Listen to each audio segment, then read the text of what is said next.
But Nintendo's not the only one who had a financial event this week. So much fun. Financial event? Third-party that Quest. sounds like there's going to be a party and caviar and champagne. Third-party Questlog time. EA held their investor call this week too, and there was a lot of awesome little tidbits to speculate about, but also some straight-up garbage we need to discuss. Good news first. Actually, Chad, what do you want first? You want good news or bad news? Hold on, you first? already said good news first, and let's not tease the people and not deliver, because I always deliver. Let's do good news. So good news first. Despite us not being the biggest fans of Jedi Fallen Order, I think we can both say we would welcome a sequel. And EA says there are more Star Wars Jedi games to come. So during an investor call, Andrew Wilson, the CEO of EA, boasted about Jedi Fallen Order's 10 million sales milestone, calling it, quote, a rare achievement for a first title in an entirely new franchise. I would not necessarily call it an entirely right. new It is an franchise. established IP that people know about, and they can't wait to freaking put their dicks in it. Yeah. It's not Knack, which was an entirely we new got franchise. we got no Knack 3 the Knackenings drawings or posters from last week. We told people we want to I'm see Knack upset. 3 the Knackening posters, and no one did it. Outside of Knack 3 the Knackening, there's more reasons to be excited for EA's upcoming games, because EA HD title will be announced in the coming months, according to EA. Brianna Reeves at PlayStation I'm sorry, Lifestyle. can I So pause outside for of just a second? Before we move on from the Star Wars Jedi game, do you see this being a Respawn game as well? Or do you see it like Respawn started the Jedi franchise and then they're just going to hand off spin-off games to other companies within EA? I don't know. I think it depends on if it's the same character or not, and they're going to keep that specific thread going, or if it will follow another Jedi or another time frame, or like I don't think we really know what this as a entirely new franchise looks like yet. So we'll kind of have to see. But I mean, I still want to see that style of gameplay come up. I don't need to see.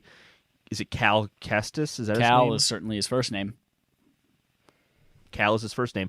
So yeah, I don't care if we see him or not, to be honest.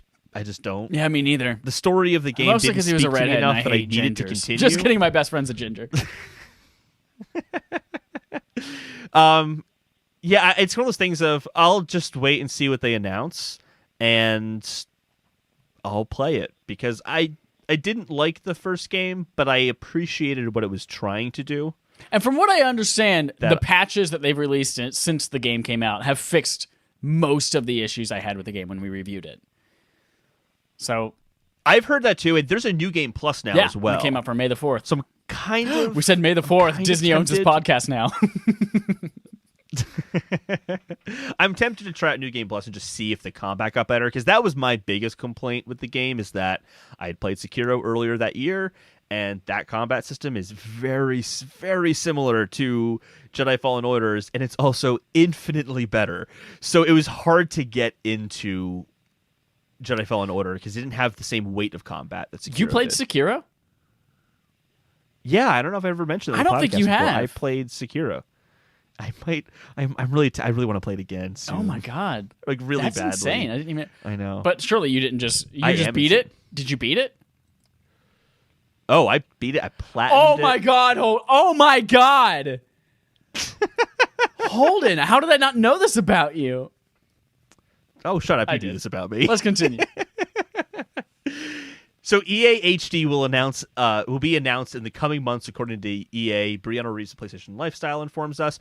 Outside of a new Jedi Fallen Order title, Burnout Paradise Remaster for Switch, Command & Conquer Remaster for PC, and the usual sports titles, EA said a new, quote, EA HD title, end quote, will be released before March 31st, 2021. Investors pressed Andrew Wilson on HD remasters, asking if they'd be used to fill in gaps left by COVID's impact. Wilson seems to have largely dodged discussing any HD remasters and instead had faith that big AAA titles like Dragon Age and Battlefield were still on track alongside sports titles and Apex Legends updates. Chad, what do you think this EA HD title is, and why is it Mass Effect? Yes, I do think it's Mass Effect, and I think it's EA finally doing a 180 on their decision to say, no, people don't want to play remasters of games. We're not interested. And now they're remastering old games because people fucking love that shit.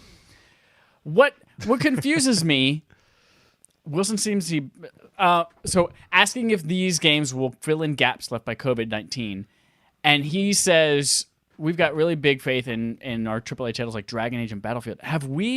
Is Dragon Age confirmed for this year? Because I feel like that game got rebooted last year. It didn't get. I don't. Was that a Jason Schreier article that it got rebooted? I don't remember. They announced it officially. They did announce it. Officially announced a new Dragon Age game. I think not last year's Game Awards, but the year before that. I think it was a Game Awards announcement. I'm pretty sure it was basically a title tease though. Oh yeah, nothing at all. It was like it literally just said Dragon Age. Didn't even say it was the fourth entry or whatever number. I think it would be the fourth one. Yeah, I think Andrew Wilson was really just dodging the question and just not answering that question. I think is the bigger thing, because I agree. Like saying, "Oh no, we're not using those HD remasters to fill in gaps because of delayed development on our bigger titles. Our big titles, like one that's very far away and one that's definitely not coming this year, because we've already said it's not coming this year. Those are going great." That's a really weird statement. But he has to hold his cards close to his chest, because there's a good chance that it could be Mass Effect like everyone wants it to be, and he doesn't want to say that. He wants it to be a big old announcement during the EA Play event at IGN Games, which is happening. So if it is indeed Mass Effect, the Nintendo Life pulled up some very good news for us. So that rumored HD remaster of the Mass Effect trilogy might also be coming to Switch. Thank you, Liam Doolin at Nintendo Life, who pointed out that Jeff Grubb of VentureBeat, who has leaked many Nintendo announcements recently, such as Mario's 35th anniversary plans and the delayed June Direct, and then also what we talked about with the PlayStation stuff. What did he leak for PlayStation again? What was that? Leaked my brain out my ears. That's what it was. I don't remember. 100%. So he believes that the EA HD title is indeed the Mass Effect trilogy, and it will come to Switch after other consoles. It was the June 4th event revealing the PS5. That's what he said. Yeah. So if they announce the Mass Effect trilogy, and even if they say, hey, it's going to come to Switch later, I will hold off for Switch. That is like a great place to play that game. Oh, I would want that. So I just bought them again on Xbox, and I would buy them again if they were on Switch. I was just thinking, like, how much better would a Switch version of these games be than the already Xbox One enhanced, like, backwards compatible versions? They wouldn't even look that good. Right? It would look worse than those do. So, like, why would you play it again on Switch? It would look worse. I mean, it would look better than the 360 and PS3 versions for sure, but it wouldn't look as good as like a 4K upres of Mass Effect on Xbox. That wouldn't happen, but it'd still be on Switch and portable. For all those places we're going right now. Yeah, all those places we're going. Well, I mean, bed, the couch. You're right. Those Project are places X-Cloud, that buddy. I can go Project to. Project xCloud coming this year. Outside of the Mass Effect trilogy, allegedly, and Burnout Paradise, EA's offerings on Switch are beginning to ramp up. EA will launch 14 games this year with, quote, multiple for Switch. Tom Phillips at Eurogamer tells us. What these games are remains a total mystery for right now. We don't know what these other multiple games coming to Switch are, although, like we just said, it's probably going to be Mass Effect trilogy based on our own speculation. But regardless, it's good to see EA's finally giving the Switch some love, because they really haven't been doing that at all. I actually think they said they weren't going to make games for the Switch right for a off while. The bat. Yeah, they supported it with what, it was FIFA. It was like a really shitty version of FIFA. Oh yeah, and then they said and no one wanted to buy it. No one wanted to play it. Nobody bought it, so we're not going to be supporting the Switch really at all. And now finally, the Switch has sold 55 million units, and they can't ignore it. And now they're like, okay, I guess we'll do it, but we're going to be really, really, really late to it.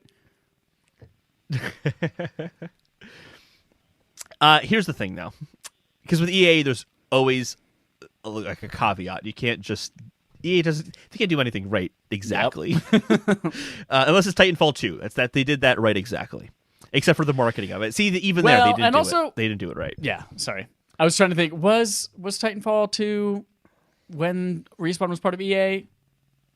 Okay. Yeah. It was because they released it like a week before Battlefield 5 or something like that. That's right. And so like no one paid attention to Titanfall 2. So they botched the marketing, but that game was really good. So anyway, here's how EA dropped the ball this week. They dropped the ball on cross-generational support going into the next generation. So EA, this is from Sumit Sarkar at Polygon, EA is already making next-gen upgrades confusing, and dear God, why? So during Microsoft's Inside Xbox event this week, also known as the 2020 Xbox event, EA unveiled Madden NFL 21 with the promise of cross-generation support and a free upgrade to next-gen. They did not offer any caveats or any there was no fine print at the bottom of the screen. Nope. Nothing. And then it comes out that there's a time window on the free upgrades. NFL 21 must be bought for Xbox One before the end of the year, so before December 31st, 2020, and then you also have to buy your Xbox Series X before March 31st, 2020.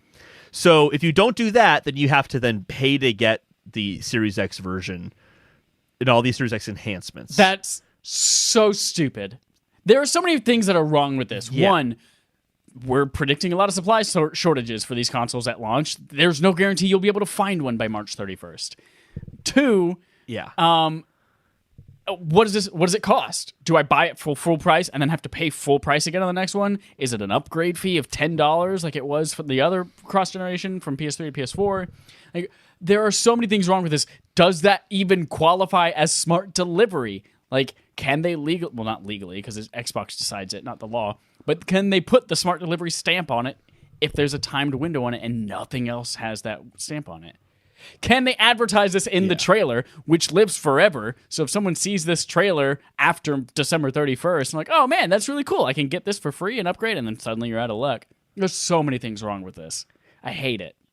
It also has that stupid like rebate logic where like we'll give you this money back if you do the rebate, and they know no one's going to do it, so they know the rebate doesn't really matter at all. And it's like I feel the same way about this, where we put these time frames on it, so if you don't get it done before that, which no one will, then we get to charge people twice for the game. Isn't that awesome? But also like I'm thinking about the people who play Madden aren't generally like super hardcore like players who would necessarily care about getting like 4K graphics in Madden. I think a lot of people who play Madden would be totally fine playing the Xbox One version of Madden on their Series X if they don't want to, like, because I can't imagine someone paying $60 more to get a mildly improved version of a mildly improved game to begin with. Like, it's just, this is such a customer hostile thing. It's not surprising. EA to play devil's advocate kind of along those lines, my only thought process that makes this not okay, but not as egregious, is that Madden NFL is a yearly franchise that comes out in August every single year. And the people who want to buy that game will probably buy it in August or September. Like, they're not going to be buying it after December 31st. With the exception of maybe somebody who's like picking it up used for $20 at GameStop 3 years later. It's like, oh, Madden? Yeah, great. So it's not really going to impact all of the hardcore fans because they're already going to have bought it before March 31st. And then if they're not, December 31st. And then if they are the kind of people who are like, I want to play Madden now, and then they don't necessarily care about getting the newest console or the newest console even on time, then by the time they do finally get their Series X and the next one's out on August 31st, they're not going to care about whether 21 was backwards compatible because they're going to have 22 now. Mm-hmm. Yeah. But that doesn't mean that it doesn't fucking... Yeah, it's a super consumer hostile move on EA's part for no reason. I totally agree with you. I think what you said is completely spot on, to the point where if there's that little amount of people who would actually utilize this upgrade to its fullest capabilities, they're not going to lose much money anyway. So like they'll make it all up in microtransactions to sell you a orange version of that jersey instead of a purple one, like whatever they decide to do. And if you're going to fuck it up like this, why even put smart delivery in there as an option at all? Like, honestly, it would look worse for your company to announce, we're supporting smart delivery with all of these caveats that are going to fuck you over, than it would to be one of the other companies that are just kind of staying quiet and not saying we support it. Mm-hmm. It's also especially amazing when you have a company like CD Projekt Red that is going to release one game for a while. And they're saying, yeah, absolutely. You buy it for Xbox One, it goes to Series X. Like like CD Projekt Red has more on the line with Cyberpunk 2077 than EA will ever have with any of their sports titles ever. Like, period. So it's just really surprising. But this is EA we're talking about, so it's not surprising.